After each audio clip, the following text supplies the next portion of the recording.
Salve, salve, galerinha do sexto ano! Seja muito bem-vindo para mais uma super aula de História. Professor Cristiano, mais uma vez aqui na área, junto com você, para darmos continuidade aos nossos estudos sobre Egito Antigo. E o tema de hoje, eu tenho certeza que você vai gostar. É um tema muito legal. Você já está vendo as imagens aí. Vamos falar sobre os deuses e a religiosidade no Egito Antigo. Você não pode perder. Então, fica até o final da aula, presta atenção, porque eu tenho certeza que você vai aprender muita coisa legal. Só que é o seguinte, antes de nós continuarmos, eu quero corrigir junto com você a tarefa que eu enviei na última aula, página 27 da apostila. Lembra? Espero que você tenha feito. Se não fez, é hora de fazer antes da correção. Mas você é um menino, você é uma menina responsável, tenho certeza que você já fez a tarefa. Galera, importante também, eu sempre estou batendo em cima desta tecla, que você tenha aí um espaço onde você possa colocar o seu material, onde você possa colocar a sua apostila, para que você possa aproveitar essas aulas da melhor maneira possível. Vamos para a correção então? Eu vou trocar aqui, olha só, esse texto está na página 27 da apostila. Acompanhe a leitura aí junto comigo. O comércio interno era uma atividade corrente na economia egípcia antiga, mas pouco significativo comparado com a importância da agricultura. Olha só, esse texto está falando um pouco mais sobre a economia do Egito na antiguidade. Então, existe um comércio, mas a agricultura é muito mais importante. A agricultura é o carro-chefe da economia no Egito Antigo. As propriedades eram, em geral, autossuficientes. Isso quer dizer que elas produziam tudo o que necessitavam. Quanto a uma série de produtos, templos, palácios e terras pertencentes aos altos personagens tinham seus próprios cultivadores e oficinas de artesãos. Qualquer pessoa que tivesse um salário recebia em espécie, ou seja, em produtos. Um comércio em pequena escala funcionava em feiras, nas cidades e vilarejos. As mercadorias eram trocadas por outras do mesmo valor, tendo por referência um peso de metal, ouro, prata ou cobre, chamado Deben, um anel de 91 gramas. O comércio internacional era um negócio de Estado. Havia contatos para trocas comerciais com a Fenícia, a ilha de Creta, região de Punt, atual Somália, Síria e Núbia. O Egito enviava cereais, vinho, metais e produtos artesanais e variados. Então, você conseguiu entender esse texto? Percebeu ali? Existia um comércio interno, mas esse comércio ele era muito pequeno e geralmente esse comércio era realizado na base de trocas de mercadorias. Não existia uma moeda recorrente. Professor, e se não existia uma moeda, como os funcionários, os camponeses, aqueles que trabalhavam, como eles eram remunerados? Como eles recebiam um salário? Recebiam em produto, com produto. Geralmente, lembra que teve uma aula que eu mostrei para vocês e eu disse que uma das formas de efetuar esse pagamento era exatamente com a cerveja, que era conhecido no Egito Antigo como pão líquido. Então, essa era uma forma de você receber o pagamento. Vamos para as questões, então? A primeira questão diz assim: os egípcios utilizavam algum tipo de dinheiro em suas trocas comerciais? Justifique a sua resposta. Eu acabei de falar. Os egípcios não utilizavam, então, dinheiro nessas trocas que ocorriam dentro da sociedade. Essas trocas eram feitas mercadoria por mercadoria. Resposta sugestiva: não. Os trabalhadores egípcios que tinham um salário recebiam na forma de produtos diversos e essas mercadorias eram trocadas por outras de mesmo valor, tendo como referência um peso feito de ouro, prata ou cobre. Questão número 2. Um mercador egípcio podia fazer comércio com povos estrangeiros por conta própria? Justifique a sua resposta. Olha só, vou voltar com você aqui no texto, naquela questão, no terceiro parágrafo. Ali começa a falar sobre o comércio internacional. Está escrito assim: o comércio internacional era um negócio de Estado. Fazer negócios, fazer comércio com aqueles que estavam fora do Egito era algo que não era permitido para as pessoas comuns. Era o faraó, junto com os seus oficiais, que faziam esse tipo de negócio para conseguir diversos produtos, muitas vezes mármore, um tipo de tecido ou outros produtos que eram necessários para o reino. Resposta sugestiva, então, fica assim: não, uma vez que o comércio internacional era uma atividade restrita ao Estado egípcio. Então, exclusividade do Estado. Apenas o Estado poderia realizar este tipo de atividade. Encerramos então essa nossa correção e agora, antes de falarmos sobre os assuntos da aula de hoje, vamos relembrar aquilo que nós já vimos até aqui. No início ali, o grande objetivo era apresentar para vocês o Egito na atualidade. Eu mostrei através de 2 documentários, fizemos uma volta ali pela cidade do Cairo, outras cidades do interior do Egito, onde pudemos acompanhar e conhecer um pouco mais o Egito na atualidade. Na sequência, eu comecei a falar sobre o Egito na antiguidade. E aí eu disse o seguinte, a história, a análise daquela região, esse campo da história é conhecido como Antiguidade Oriental. E estas civilizações que se desenvolveram próximo de grandes rios, como o Egito e a Mesopotâmia também, que vamos estudar na próxima unidade, são conhecidas como civilizações hidráulicas. Hidráulico exatamente está relacionado com a água, com o fato destas civilizações terem se desenvolvido exatamente próximo de grandes rios. E qual é o grande rio ali que torna possível a vida no Egito? Essa é fácil. O rio Nilo.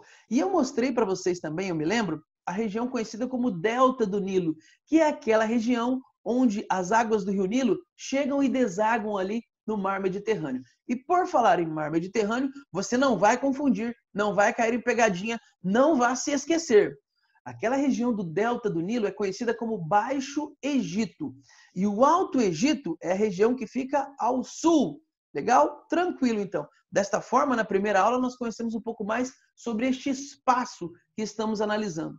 Eu disse ainda, mostrei para vocês ali, falei sobre o humus, a importância desse humus para a fertilização da terra, das terras ali próximas ao rio Nilo, às margens do rio Nilo. Quando aconteciam as cheias, este humus era depositado e essa terra ia se tornando mais fértil.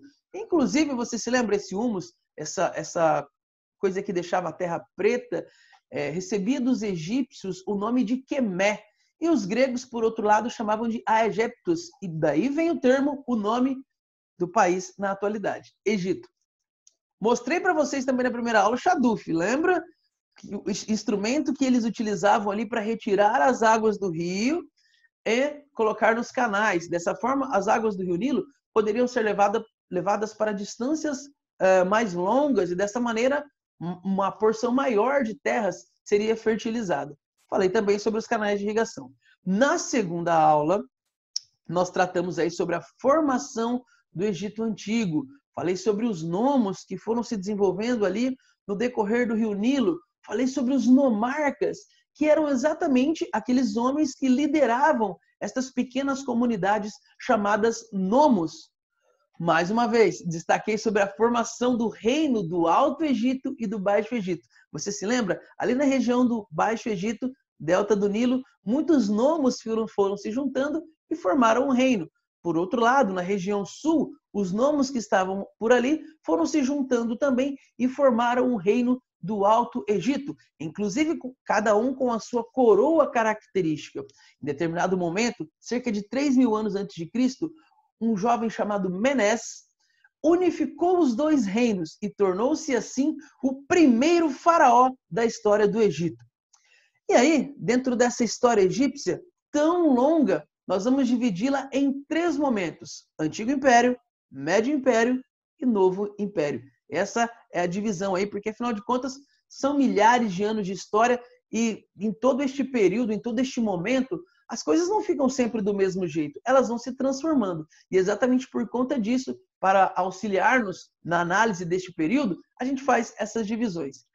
Por fim, vimos ali a sociedade egípcia, como ela é estratificada, dividida em camadas, ela é estamental, não existe a possibilidade de você nascer em uma camada e passar para outra. E também é hierarquizada. As camadas de cima mandam nas camadas de baixo. E aí nós vimos ali a figura do faraó, dos oficiais, né? A família do faraó, os oficiais, e fomos descendo os comerciantes, os camponeses e os escravos. Se você quiser dar uma olhada na sua apostila, você pode pegar ali, deixa eu dar uma olhada aqui para você, na página 28 e 29, você tem aí essa pirâmide social que representa o Egito, a sociedade egípcia.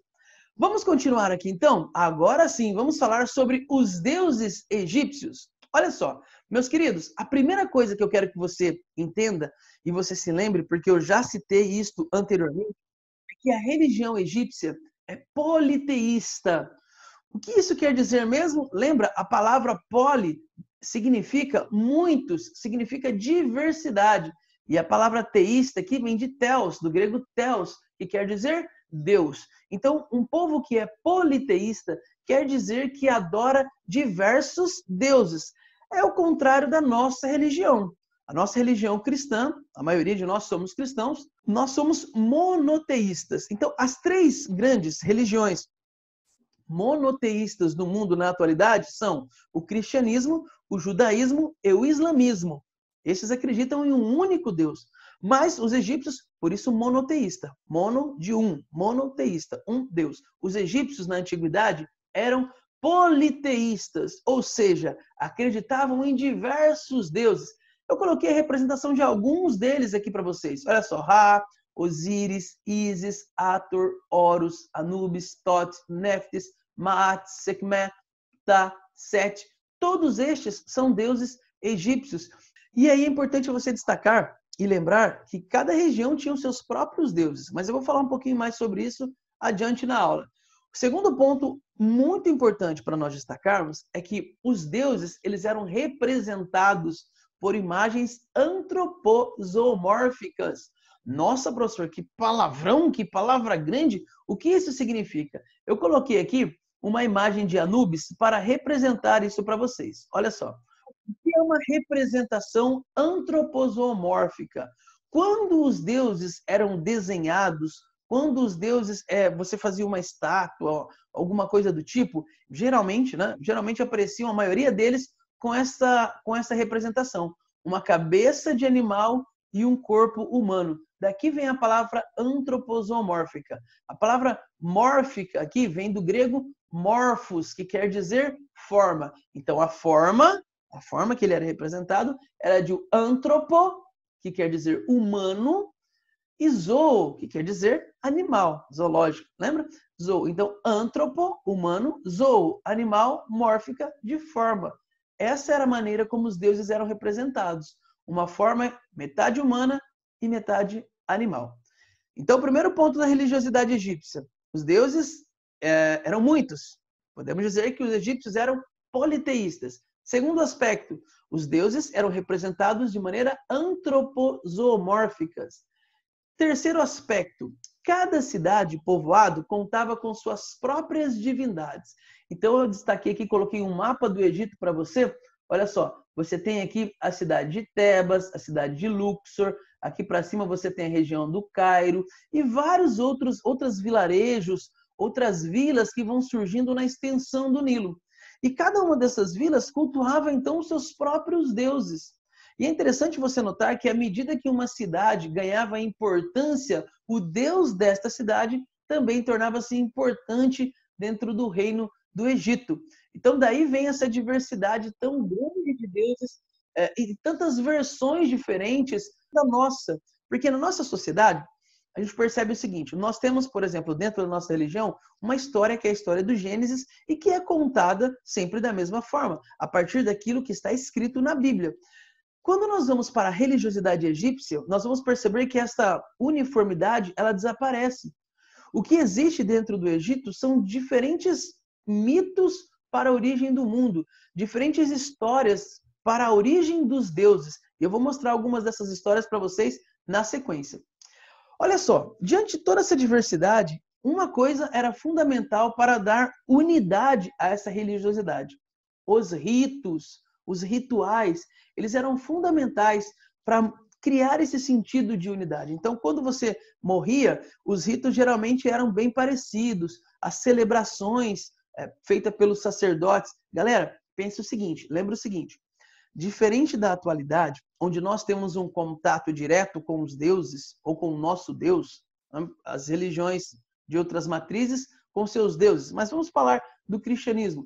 Diferente de nós que temos um contato direto com o nosso Deus, onde você pode orar para Deus, onde você vai à missa, onde você vai ao culto, ali exatamente para ter um relacionamento com Deus, nessas religiões aqui da antiguidade, principalmente no Egito, Não existe essa ideia de você ir à igreja, de você ir ao templo. Por quê? Quem faz a relação entre o homem e os deuses são os sacerdotes. O camponês, ele não se preocupa com isso. Ele nem pode se aproximar dos deuses. Na verdade, o camponês tem que trabalhar e desempenhar as suas atividades. Então, não tem esse lance de você cultuar os deuses, de você ir ao templo. Não. O templo é um lugar onde os sacerdotes exercem as suas atividades, certo? E esses ritos, então, como por exemplo o rito da mumificação, eles são bem importantes na criação desse sentido de unidade dentro da religiosidade egípcia. Olha só, eu quero apresentar então para vocês agora alguns desses deuses que são adorados no Egito. Como eu disse, são muitos, mas eu quero apresentar alguns, os mais conhecidos. O primeiro é Ra. A sua figura está diretamente ligada com o Sol. O Sol, que foi o primeiro astro a ser adorado por povos da antiguidade. A sua incrível onipresença no céu, este ciclo de morte e nascimento, fez com que estes povos ligassem desde muito cedo a figura do Sol com a figura de um Deus. No Egito Antigo, ele é representado, então, com a figura humana, com a forma humana e a cabeça de um pombo, trazendo sobre sua cabeça a figura do círculo solar. Ra teria tido, em uma das versões, você vai perceber que existem várias versões. Em uma das versões, ele teve 4 filhos, Ísis, Osíris, Sete e Néfites. E entre esses 4 filhos, eles se relacionaram. Osíris e Ísis se casaram, Sete e Néfites também se casaram. Só que é o seguinte, Néfites acabou tendo um filho com Osíris. Houve uma traição neste relacionamento. E desta relação entre Néfites e Osíris vai nascer o deus Anubis. Quando Sete ficou sabendo da traição, ele ficou muito bravo. E ele já estava ali com um pouco de dor de cotovelo, porque Osíris era o grande governante do Egito e ele queria este papel. Quando ele ficou sabendo então da traição, ele não teve dúvidas. Ele foi lá e matou o seu irmão, cortou em diversas partes e jogou essas partes nas águas do rio Nilo. Ísis ficou arrasada, muito triste, e usou todo o seu poder para recuperar essas partes e trazer Osíris de volta à vida. Meus queridos, mas não durou muito tempo. Foi apenas o tempo suficiente para que Ísis engravidasse de Osíris e desse à luz, então, ao filho Horus. E Horus, sabendo que Sete havia matado seu pai, ele resolve, então, se vingar. E ele vai agora e vai lutar contra Sete. Olha só, essa história de um pai que foi morto pelo tio, e aí o menino depois volta para lutar contra o tio e recuperar o trono. Te lembra alguma coisa? O Rei Leão, lembra? A história do Rei Leão é muito parecida. Talvez tenha sido inspirada nesse mito egípcio, onde você tem aí 2 irmãos lutando, e aí o sobrinho, né? O Horus aqui no caso, que está no papel de Simba, ele volta para lutar contra o terrível Sete e reaver o trono que foi usurpado pelo tio malvadão. Só que aí é o seguinte, tem um lance. Nessa luta, o Horus acabou sendo atacado por Sete e ele perdeu um dos seus olhos nessa luta. Inclusive, o olho de Horus foi um importante amuleto no Egito da Antiguidade e ainda hoje tem toda uma simbologia envolvendo o olho de Horus. Eu destaquei aqui para vocês também a deusa Hathor, que era muito cultuada no Egito, com o seu chifre aqui de boi e também um círculo solar aqui sobre a sua cabeça. Anubis, que era ali o filho de Osíris com Néfites, Anubis ele vai ser considerado o deus do submundo, o deus da mumificação. Ele sempre vai aparecer neste momento de julgamento. Galera, assim nós fechamos essa pequena aula, essa introdução sobre os deuses egípcios na antiguidade. Só que é o seguinte, eu quero apresentar para vocês um pequeno videozinho com mais algumas versões para você conhecer um pouco mais sobre a mitologia do Egito na antiguidade. E você vai perceber que existem, como eu disse, muitas versões diferentes para essa história. Então confere aí e aprenda um pouco mais sobre a mitologia egípcia. Para os antigos egípcios, o cosmos era constituído por 2 mundos, duas partes duplicadas de si mesmas. A primeira era a terra conhecida, onde viviam e se reproduziam os homens. A segunda estava para além do horizonte, espelhada neste mundo, mas sem as suas provações, e nesta habitavam os espíritos. Ambas as terras deveriam estar em harmonia, de modo a manter o Ma'at, o equilíbrio. Se este, por algum motivo, fosse quebrado, poderia acontecer o surgimento de Ifet, o caos original, fazendo o universo retornar ao seu princípio. O governante do povo era o único ser capaz de transitar entre mundos, servindo de ponte entre ambos. Todos os dias, secretamente no coração do templo, ele reconstituía a criação. Ao contrário do mundo dos espíritos, o mundo dos vivos era assolado pelas distorções do correto e corrompido vivia à beira do caos. Era por este motivo que as palavras do governante deveriam ser seguidas à risca para evitar a sua total destruição. No princípio havia o vazio, sem forma, mas cheia de água, chamada Nun. Nesta água estavam os demiurgos, espíritos primitivos, masculinos, e o seu inverso, os femininos, que podiam se juntar e criar formas físicas. Existia também Atum, o completo, senhor da plenitude, aquele que estava além do tempo e do espaço. Foi o primeiro néter, essência divina natural. No centro das profundezas, Atum fizera surgir um monte de terra, onde seu centro seria o Egito. As águas primordiais jorravam para o rio que fora chamado Nilo. Atum convocou os 8 demiurgos existentes, Nun e seu contrário Nunet, Kek e Kekt, a escuridão, Amon e Amunet, o segredo, e Hu e Huet, o silêncio. Os machos assumiram formas de sapo e as fêmeas de répteis, e de sua reprodução gerava-se a semente da criação. E quando se combinavam, geravam plantas, animais e uma raça específica. O epicentro da gênese terrestre fora criado e batizado de Ashnunem, onde Atum criara Tot, lhe dando toda a administração de sua criação. Tot registrou o saber e a ciência em 42 rolos de conhecimento e escondeu-os no mais profundo segredo até que a humanidade tivesse condições de decifrá-los. Seu tempo de governo chamou-se Primeira Ocorrência.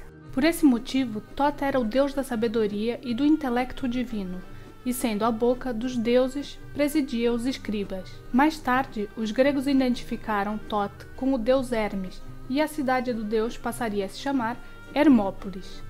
Sua manifestação eram como ibis, babuíno ou como homem de cabeça de ibis e com paleta e penas nas mãos. Os 42 rolos da sabedoria seriam incessantemente procurados pela realeza. Durante a quarta dinastia, Kelps, responsável pela construção da grande pirâmide de Gizé, procurou um mágico de modo a saber o paradeiro da sabedoria de Tot. Este alertou que os rolos estavam escondidos dentro de uma série de 7 caixas, guardados por uma serpente imortal no fundo de um rio perto de Coptos. Mas não estava no destino dos reis encontrá-lo. Após a unificação, a capital do Egito mudara-se para Mênfis, e aos poucos, o mito de Tot foi substituído pelo mito do deus Ptah, que era identificado com os artifícios. Dizia-se que fora inventor das artes e, por tal, protetor dos projetos e construções das grandes edificações. Ptah moldava reis e deuses de metal. Sua representação era humana, quase mumificado, com um cetro onde, em uma das extremidades, tinha uma cabeça de chacal e na outra um bifurcado, símbolo do domínio, e com um solidel. Por vezes, Ptah poderia assumir uma forma distorcida e assustadora, de modo a proteger os homens dos reis maus. A ele era consagrado o boi. Do mito anterior, a criação pela junção dos demiurgos fora apagada, e Ptah surgia no monte que Atum criara. Ali, as suas ideias nasciam no coração, eram avaliadas pela razão e passavam para a boca em formas de palavras e entidades físicas. Esta é a mais antiga narrativa da criação através do Logos, palavra. Poucas pessoas reconhecem a sua similaridade com o descrito no Evangelho de São João, logo no versículo 1. No início era a palavra, e a palavra estava com Deus, e a palavra era Deus. Ptah era casado com a deusa Sekhmet, perfazendo a intuição e a vontade, junto com a vontade e a ação, respectivamente, pois a deusa assumia a forma necessária à afirmação de Ptah como Deus criador. Juntos, eram o pai de Nefertum, que representava a alvorada da criação. Este último era associado com o jovem Ra ou Atom, em Hermópolis. Representado muitas vezes com uma flor de lótus no nariz, o deus tinha a capacidade de curar através da aromaterapia. Ptah seria substituído mais tarde, no final da quarta dinastia, pelo deus Sol, Ra.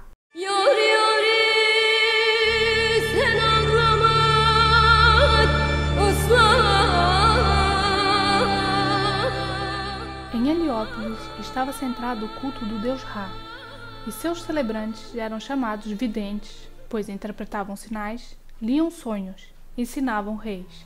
Ra era o sol em todo o seu esplendor, muitas vezes representado como uma criança que saíra da flor de lótus ou um falcão com um disco solar na cabeça. Isso porque a sua importância absorvia o poder de outros deuses associados ao astro-rei. Havia sido introduzido no mundo por Kepri, o escarafelho celeste que empurrava o disco solar para cima do reino mortal.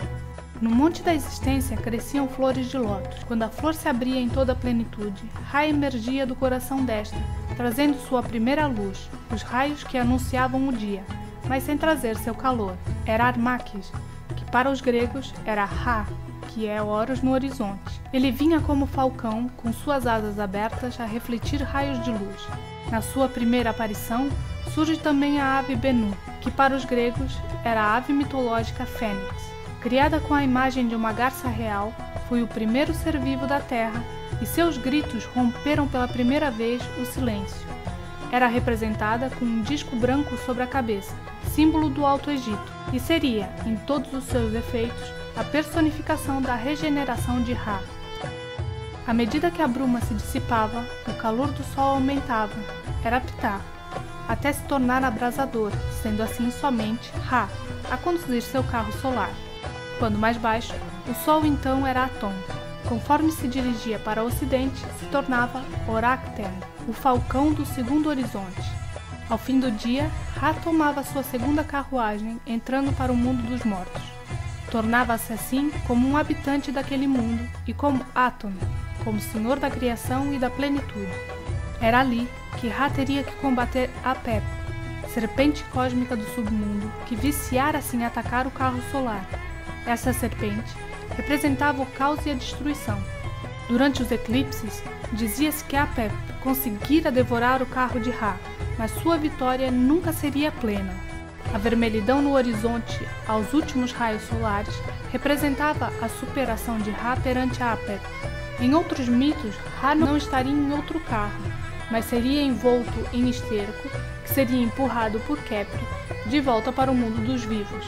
Ra criou Shu, o ar, e Tefnut, a umidade, e ambos casaram e geraram 2 filhos, Geb e Nut. Geb e Nut se amavam, mas Shu não admitia essa união. Um dia flagrou os 2 amantes e, irado, separou-os. Forçou Geb a se manter deitado de forma a sustentar Nut, e ambos só se tocavam pelos dedos. Assim, surgia a terra e o céu de vestes estreladas.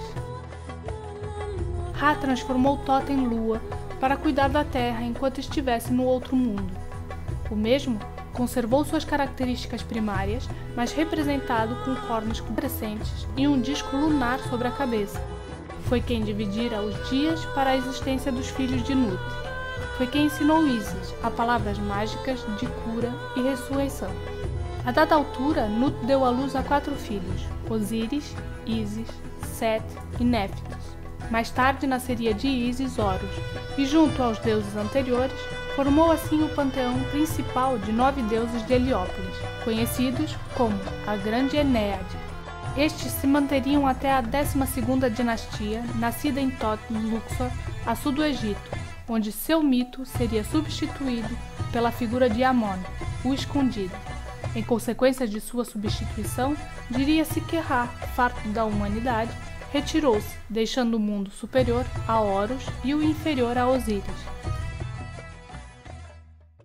Embora Amon fosse inicialmente um dos demiurgos do mito de Tot, Essa entidade é representada como um belo homem de barbas pontiagudas, vestindo um tocado de 2 plumas, ou como um carneiro de cornos recurvos internos, no sentido da cabeça, e teria em sua honra um grande complexo de templos hoje chamado Karnak. O deus Amon absorveu na totalidade os mitos de Thoth e Ptah, e unir assim uma só personificação com Ra, transformando-se assim em Amon-Ra, a unificação da criação com a sabedoria e o poder, passando a se chamar aquele que habita em todas as coisas, tornando-se a essência da alma, o Ba. Assim, segundo o mito da criação, Amon-Ra surgiu no monte criado por Atum e gerou a vida através de um toque sexual. Dessa forma, há uma assimilação do Deus com Min, o Deus da renovação e da abundância. A humanidade surge também muitas vezes através do seu cuspe, Hemet, que tem significado tanto para cuspe como para homens. Garantiu-se como o mais importante da grande Enéade, chegando a suplantar Horus em Heliópolis.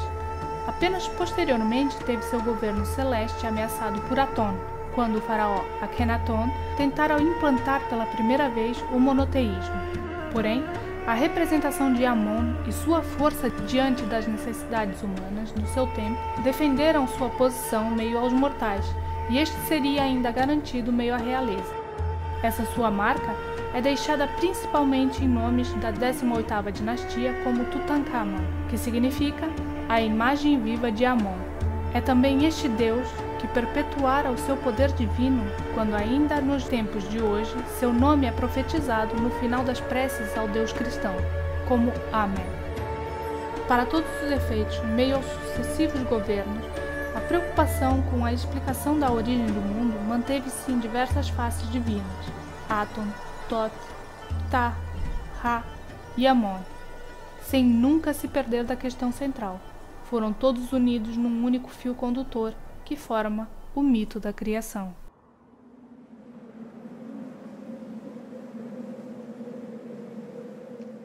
É isso aí, galera. Chegamos ao final da nossa aula sobre religiosidade e deuses egípcios.